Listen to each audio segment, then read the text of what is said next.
Terima kasih pemirsa, Anda masih menyaksikan dari redaksi Kominfo Newsroom. Kita masih bersama dengan Dirjen IKP Kominfo Republik Indonesia, Bapak Usman Kansong.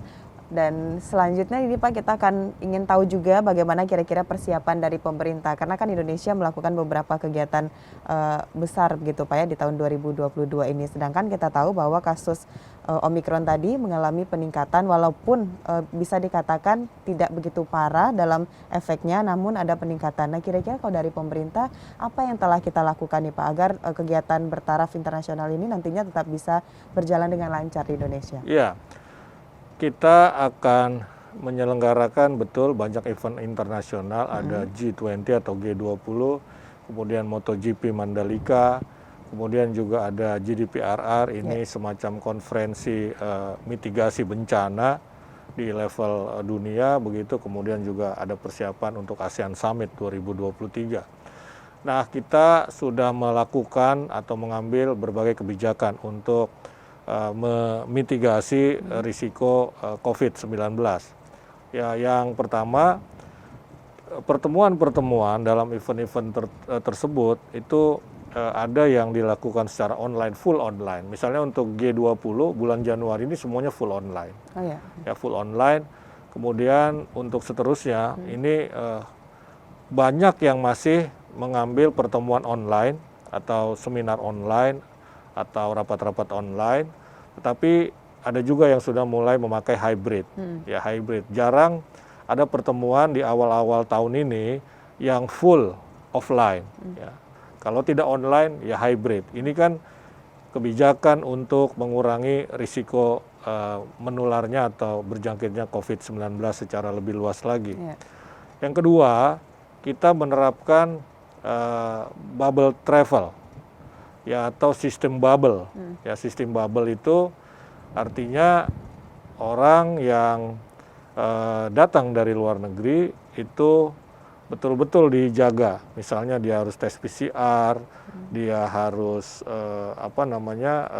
bisa berkegiatan, tetapi di tempat yang terbatas, tidak boleh keluar. Misalnya untuk Mandalika, katakanlah ada peserta yang hadir, dia hadir sesuai dengan protokol, tetap dia harus sudah PCR, sudah divaksin 2 kali, kemudian sudah di PCR, lalu kemudian dia harus di bandara pun tempatnya khusus, ya tidak boleh bercampur dengan yang lain, dibawa ke hotel dengan kendaraan khusus, di hotel pun dia tidak boleh keluar-keluar, nanti dia ke tempat acara juga harus dikawal di tempatnya itu saja. Tempat acara dia nggak boleh kemana-mana. Ini yang namanya bubble travel atau travel bubble atau sistem bubble untuk mengurangi berjangkitnya COVID. Jadi dia boleh berkegiatan tetapi di areal yang terbatas. Nah ini kan akan mengurangi risiko.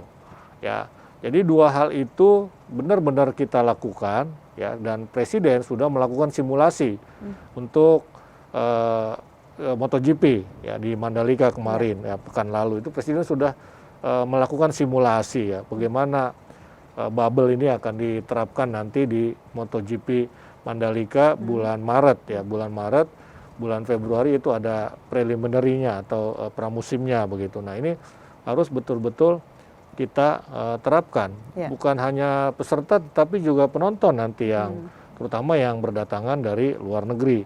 Ya kalau yang dari dalam negeri tentu saja ya prokes, sudah divaksin 2 kali minimal begitu kan. Kalau ada booster ya bagus sekali begitu kan.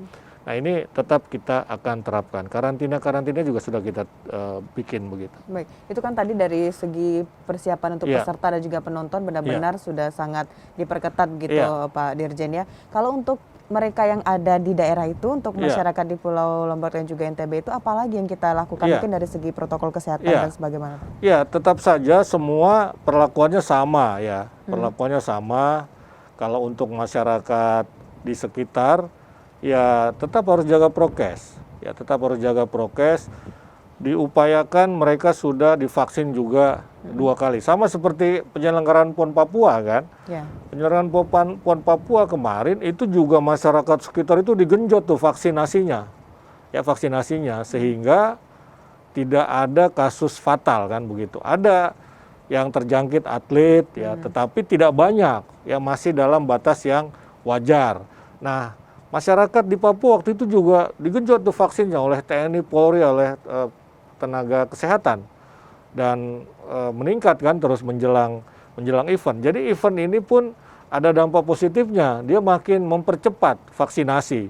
Ya karena ada kebijakan di mana di situ dilakukan satu kegiatan, maka vaksinasi masyarakat sekitarnya itu harus sudah besar gitu, sudah bagus. Ya misalnya 70% ini akan bagus. Nah, jadi itu pun dilakukan buat masyarakat sekitar, prokes dan vaksinasi. Baik, prokes dan vaksinasi. Lalu hal apa lagi kira-kira Pak Dirjen yang menjadi catatan penting atau hal yang sangat ditekankan oleh Presiden Joko Widodo terhadap pelaksanaan MotoGP Mandalika ini nanti Pak? Iya, kalau dalam konteks Omikron ini, dalam konteks COVID tentu saja kita harus mampu mengendalikannya, ya mengendalikannya. Negara lain atau dunia mempercayakan kepada Indonesia untuk menyelenggarakan sejumlah event internasional, antara lain karena kita dianggap sukses dalam mengendalikan COVID. Karena itu Presiden betul-betul menginginkan event-event ini, katakanlah dalam bahasa awam, tidak menjadi klaster baru COVID. Ya, karena sekali lagi kita ini dianggap sebagai negara yang sukses dalam mengendalikan COVID, sehingga bisa ada event internasional di Indonesia begitu. Nah, ini saya kira menjadi catatan Presiden, karena kalau kita berhasil mengendalikan COVID, maka kita juga akan berhasil juga sukses dalam memutar ekonomi begitu ya. Karena kan ada kaitannya juga Mandalika untuk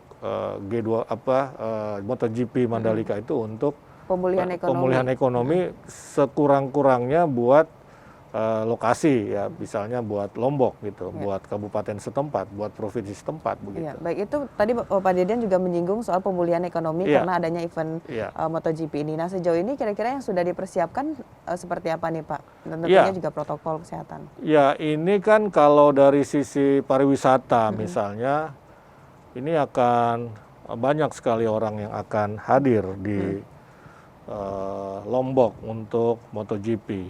Ya diperkirakan awalnya kapasitasnya separuh 50.000, tapi kita perluas lagi.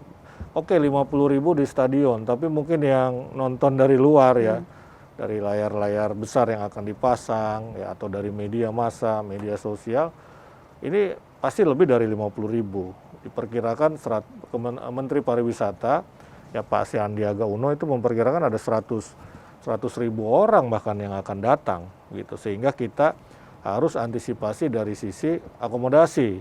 Ya akomodasi, jumlah hotel sudah dihitung berapa, tambah homestay kan. Homestay itu rumah-rumah masyarakat sekitar di situ, ini kan diperbaiki supaya nyaman untuk ditempati oleh para turis katakanlah ya gitu, yang mau menonton MotoGP. MotoGP ini kan sport tourism sebetulnya ya, turisme olahraga begitu.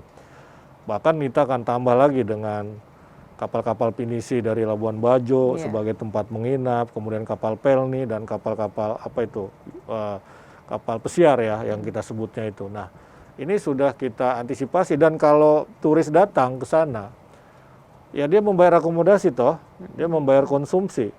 Untuk terbang saja, ini kan sudah bisa menghidupi airlines. Ya, apalagi nanti akan disiapkan shuttle yang dari Bali, karena bisa jadi mereka ada yang nginap di Bali, ada yang di Jakarta, baru mau nonton dia berangkat ke Lombok. Ini memang kalau tadi itu dalam event di MotoGP ya Pak ya, dan pemirsa kalau kita berbicara mengenai pemulihan ekonomi memang sangat menarik lagi kita bahas untuk apalagi sekarang di awal tahun. Tapi Pak Dirjen, setelah ini kita akan lanjutkan pembahasan mengenai pemulihan ekonomi nasional. Pemirsa tetap dari redaksi Kominfo Newsroom.